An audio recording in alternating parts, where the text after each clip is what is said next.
Hello, Recruitment Hackers. Max from Talkpush, and today I'd like to talk about a very topical subject: is how do you adapt to a recession? As a talent acquisition professional, how are you supposed to adapt your operation in a time of slowdown? How do you make lemonade from lemons?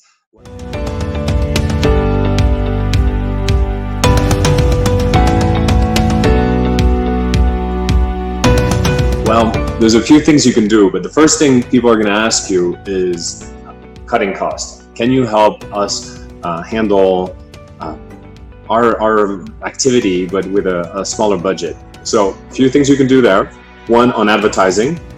You can activate advertising through maybe Facebook Jobs or Google Jobs, which are free job posting. And you should have a system that posts on these platforms automatically.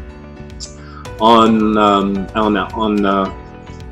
headcount, you might be asked to reduce headcount, in which case you have to have the long view. Okay, maybe I'm going to have to reduce headcount, but how am I going to prepare for a time when things peak up again? Because just because it's a recession doesn't mean your team is going to get a pass for responding slower and not handling the business needs.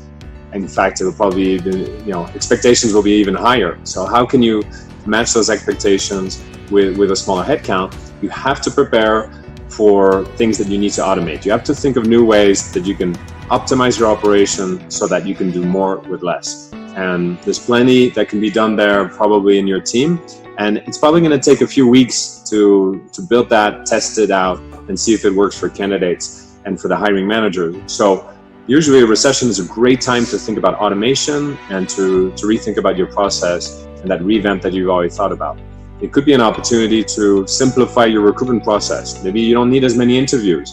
Maybe you could do better screening up front. Maybe you can capture things in an easier way from candidates than you were able to before. Maybe you can automate the FAQs and the response from candidates so that you can have a 24/7 always on call mentality, but without having a big team to support it. So just some ideas of things you can do during this downtime.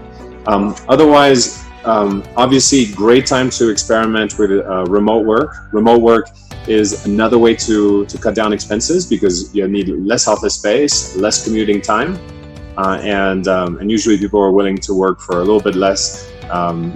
You can use that as a negotiation tactique as well with your team, and say, well, we'll pay a little bit less, but you have a little bit more flexibility, and people will be willing to be a little bit flexible around that.